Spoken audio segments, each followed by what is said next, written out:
प्रिय viewers, GK फंडे एक मशहूर ऑनलाइन स्टडी प्लेटफॉर्म है जिसके साथ जुड़कर बहुत सारे युवाओं ने अपना सरकारी नौकरी पाने के सपने को साकार किया है। आप भी इस चैनल को सब्सक्राइब करके अपने सरकारी नौकरी के सपने को साकार कर सकते हैं। साथ के साथ सब्सक्राइब बटन के बगल में दी हुई घंटी के आइकन को ऑल पे सेट कर सकते हैं ताकि हमारी लेटेस्ट वीडियो की अपडेट आपको सबसे पहले मिल सके। आज के वीडियो का विषय है राजस्थान जीके। आज के वीडियो में हमने आपसे राजस्थान जीके के उन सवालों का जिक्र किया है जो राजस्थान की किसी न किसी प्रतियोगी परीक्षा में 2 या 2 से अधिक बार दोहराए गए हैं और ये सवाल आने वाली राजस्थान प्रतियोगी परीक्षाओं में फिर से दोहराए जा सकते हैं। तो आपसे निवेदन है आप वीडियो को पूरा देखें, वीडियो को एक लाइक ज़रूर करें और अगर आप चाहते हैं चैनल को सब्सक्राइब कर सकते हैं। चलिए वीडियो की शुरुआत करते हैं। आज के वीडियो का पहला सवाल है, मेवाड़ व अंग्रेजों के बीच संधि कब हुई थी? इस सवाल का जवाब देने के लिए आपके पास 5 सेकंड का समय है। आप कमेंट में इस सवाल का जवाब दे सकते हैं। जवाब जरूर दें, चाहे आपका जवाब गलत हो, ताकि आपको ये सवाल हमेशा के लिए याद हो जाए। तो इस सवाल का सही जवाब है 1810 ईस्वी में मेवाड़ व अंग्रेजों के बीच जो संधि हुई थी वह 1810 ईस्वी में हुई थी। चलिए बढ़ते हैं अगले सवाल की ओर। ढूंढाड़ राज्य की स्थापना कब हुई थी? बहुत ही महत्वपूर्ण सवाल है। आप सभी कमेंट करके हमें इसका जवाब बताइए। 5 सेकंड का समय है आपके पास। ढूंढाड़ राज्य की स्थापना हुई थी 1137 ईस्वी में। याद रखिए, ढूंढाड़ राज्य की स्थापना कब हुई थी? 1137 ईस्वी में, 1137 ईस्वी में। ओके, चलिए देखते हैं अगला सवाल। अगला सवाल, ढूंढाड़ राज्य की स्थापना किसने की थी? दोस्तों, यह सवाल भी बहुत इंपॉर्टेंट है, बार बार परीक्षा में रिपीट हुआ है। तो इसका सही जवाब है दुलेह राय। दुलेह राय ने ढूंढाड़ राज्य की स्थापना की थी। याद रखिएगा, ढूंढाड़ राज्य की स्थापना हुई थी 1137 ईस्वी में। किसने की थी? दुलेह राय ने।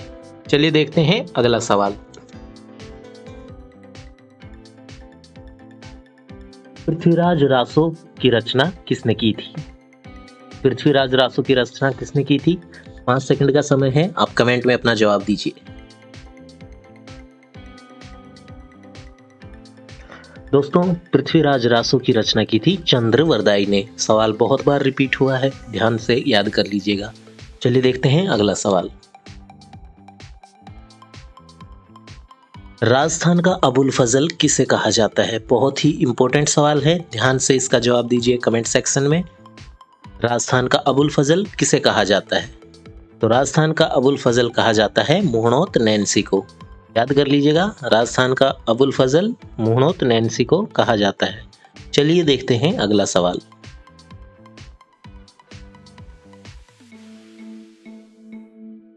कानड़देव प्रबंध की रचना किसने की थी? कानड़देव प्रबंध की रचना किसने की थी? आप कमेंट में अपने जवाब दे सकते हैं। वीडियो के अंत में जरूर बताइएगा आपके कितने सवाल सही हुए। कानड़देव प्रबंध की रचना की थी पद्मनाथ ने। ओके, याद रखिएगा, बहुत ही इंपॉर्टेंट सवाल है। चलिए देखते हैं अगला सवाल। पन्नाधाय ने मेवाड़ के किस राजकुमार की रक्षा की थी? पन्नाधाय ने मेवाड़ के किस राजकुमार की रक्षा की थी? कमेंट में आप जवाब दीजिए। तो इसका सही जवाब है उदय सिंह। पन्नाधाय ने मेवाड़ के उदय सिंह नाम के राजकुमार की रक्षा की थी। चलिए बढ़ते हैं अगले सवाल पे। एकलिंग महात्म्य का लेखक कौन है? बहुत ही इंपॉर्टेंट सवाल है, बहुत बार परीक्षाओं में रिपीट हुआ है। याद कर लीजिएगा, एकलिंग महात्म्य के लेखक कौन हैं? तो एकलिंग महात्म्य के लेखक हैं महाराणा कुंभा। महाराणा कुंभा हैं एकलिंग महात्म्य के लेखक। चलिए देखते हैं अगला सवाल। महाराणा कुंभा का राज्यारोहण कब हुआ था? महाराणा कुंभा का राज्यारोहण कब हुआ था? तो इसका सही जवाब है 1433 ईस्वी में। महाराणा कुंभा का राज्यारोहण हुआ था 1433 ईस्वी में। देखिए सवाल नंबर 10। राजस्थान के किस जिले में रणकपुर जैन मंदिर स्थित है? राजस्थान के किस जिले में रणकपुर जैन मंदिर स्थित है? तो ये मंदिर स्थित है राजस्थान के पाली डिस्ट्रिक्ट में। ओके, याद कर लीजिएगा, पाली जिले में राजस्थान में रणकपुर जैन मंदिर कहाँ है? पाली डिस्ट्रिक्ट में। चलिए देखते हैं 11वां सवाल। अजमेर नगर की स्थापना किसने की थी? तो अजमेर नगर की स्थापना की थी अजय राज ने। किसने की थी? अजय राज ने। 12वां सवाल देखिए, मोहम्मद गौरी की पराजय का वर्णन किस कवि ने किया? बहुत ही इंपॉर्टेंट सवाल है दोस्तों, कई बार परीक्षा में आ चुका है, ध्यान से इसका जवाब दीजिए। मोहम्मद गौरी की पराजय का वर्णन किस कवि ने किया? तो उस कवि का नाम है चंद्रवरदाई ने।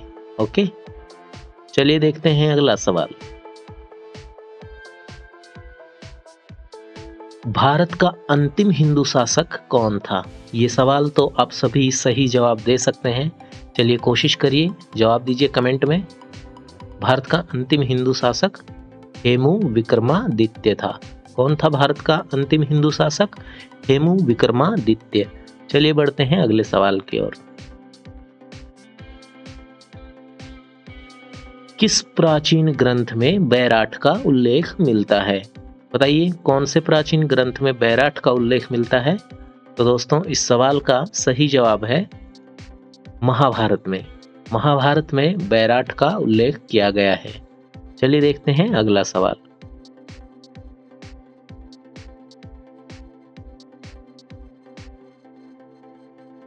राजस्थान का कौन सा शिलालेख विश्व का सबसे बड़ा शिलालेख है? बताइए दोस्तों, ये भी बहुत ही महत्वपूर्ण सवाल है। कौन सा शिलालेख राजस्थान में विश्व का सबसे बड़ा शिलालेख है? दोस्तों वो शिलालेख है राज प्रशस्ति। राज प्रशस्ति। ओके, तो याद रखिएगा, राज प्रशस्ति जो शिलालेख है वह विश्व का सबसे बड़ा शिलालेख है। चलिए बढ़ते हैं 16वें सवाल की ओर। 16वां सवाल, चित्तौड़गढ़ दुर्ग के निर्माण किसने करवाया? चित्तौड़गढ़ के दुर्ग का निर्माण किसने करवाया? और इस सवाल का सही जवाब है चित्रांगद ने। चित्रांगद ने करवाया है चित्तौड़गढ़ के दुर्ग का निर्माण।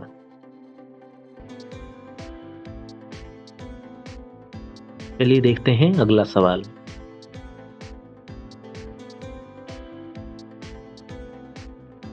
वंश भास्कर किस कवि की रचना है?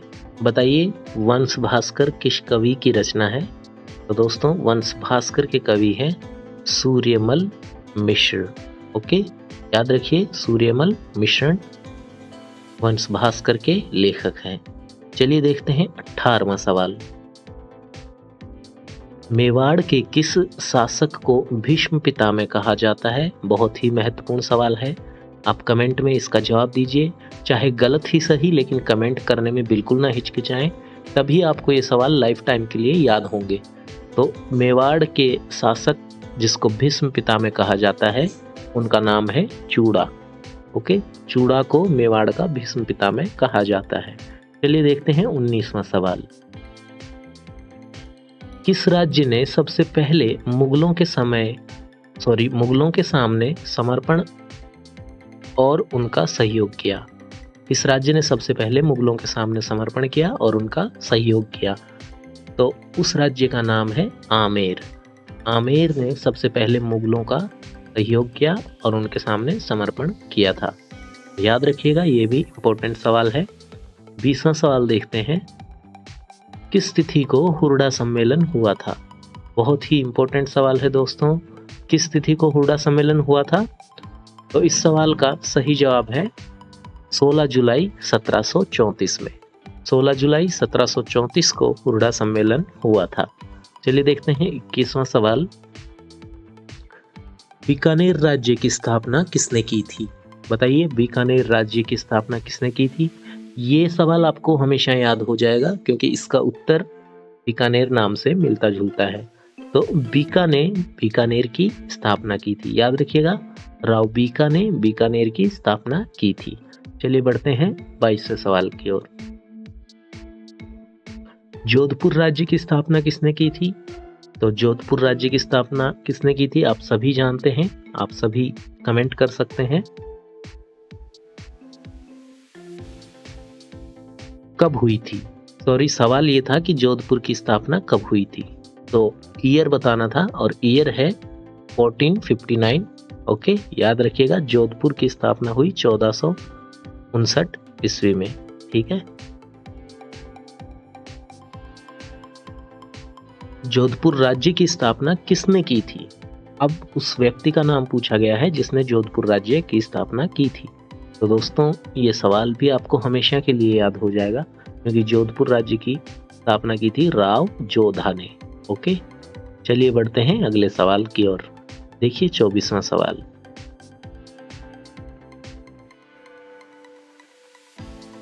भारमल ने अपनी पुत्री जोधाबाई का विवाह अकबर के साथ कब किया? भारमल ने अपनी पुत्री जोधाबाई का विवाह अकबर के साथ कब किया? तो ईयर बताना है और ईयर है 1562। ओके, 1562 ईस्वी में भारमल ने अपनी पुत्री जोधाबाई का विवाह अकबर के साथ किया। चलिए देखते हैं 25वां सवाल।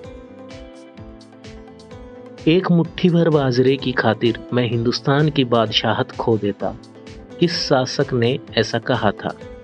बहुत ही इम्पोर्टेंट सवाल है ये, कई बार परीक्षाओं में रिपीट हुआ है, आगे भी पूछा जा सकता है, तो इसको आप याद कर लीजिए। ये कथन था शेरशाह सूरी का। ओके, शेरशाह ने ये बात कही थी कि मैं एक मुट्ठी भर बाजरे की खातिर हिंदुस्तान की बादशाहत खो देता। ठीक है, ये कथन है शेरशाह का। चलिए देखते हैं 26वां सवाल। किस शासक को फारसी इतिहासकारों ने हरामत वाला शासक कहा है? ये सवाल भी बहुत इंपॉर्टेंट है दोस्तों। किस शासक को फारसी इतिहासकारों ने हरामत वाला शासक कहा है? तो इसका सही जवाब है मालदेव को। ओके, याद रखिएगा, मालदेव को फारसी हिस्टोरियंस ने हरामत वाला शासक कहा है। चलिए देखते हैं 27वां सवाल। महाराणा प्रताप की मृत्यु किस स्थान पर हुई थी? दोस्तों ये सवाल बहुत बार परीक्षा में रिपीट हुआ है, आप इसको ध्यान से याद कर लीजिए। महाराणा प्रताप की मृत्यु हुई थी चावंड में। ओके, चावंड में महाराणा प्रताप की मृत्यु हुई थी। चलिए देखते हैं 28वां सवाल। वह कछवाहा शासक कौन था जिसमें मेवाड़ के महाराणा राजा सांगा के साथ मिलकर बाबर से लड़ाई की? वह कछवाहा शासक कौन था जिसने मेवाड़ के महाराणा सांगा के साथ मिलकर बाबर से लड़ाई की थी? तो दोस्तों इसका सही जवाब है पृथ्वीराज चौहान। ओके, पृथ्वीराज चौहान ने महाराणा सांगा के साथ मिलकर बाबर से लड़ाई की थी। चलिए देखते हैं अगला सवाल। दिलवाड़ा में आदिनाथ मंदिर का निर्माण किसने करवाया था? दिलवाड़ा में आदिनाथ मंदिर का निर्माण किसने करवाया था? दोस्तों इस सवाल का सही जवाब है विमल शाह ने। ये सवाल भी काफी बार रिपीट हुआ है। तो दिलवाड़ा के आदिनाथ मंदिर का निर्माण जिसने करवाया था उनका नाम है विमल शाह। याद रखिएगा, विमल शाह। वीडियो से संबंधित आपको किसी भी तरह की कोई भी प्रॉब्लम हो तो आप कमेंट करके अवश्य पूछें, हम आपको जल्दी से जल्दी रिप्लाई करने की कोशिश करेंगे। चैनल को आप सब्सक्राइब कर सकते हैं। ठीक है, आपके भविष्य का सवाल है और हमारा सब्सक्रिप्शन बिना किसी कॉस्ट के एकदम फ्री है। चलिए देखते हैं अगला सवाल। सवाल नंबर 30। 1309 ईस्वी में अलाउद्दीन खिलजी ने जालौर के किस शासक को पराजित किया था? तो दोस्तों शासक का नाम था कानड़ देव। ओके, 1309 ईस्वी में अलाउद्दीन खिलजी ने जालौर के कानड़ देव को पराजित किया था। तो दोस्तों सवाल कैसे लगे आपको कमेंट करके ज़रूर बताइए। वीडियो को एक लाइक ज़रूर करिए, चैनल को आप सब्सक्राइब ज़रूर कर लीजिए ताकि आने वाली परीक्षाओं में आपको मदद हो सके। चलिए मैं मिलता हूँ आपको अगले किसी वीडियो में, तब तक के लिए आप अपना ख्याल रखिए। Okay, bye.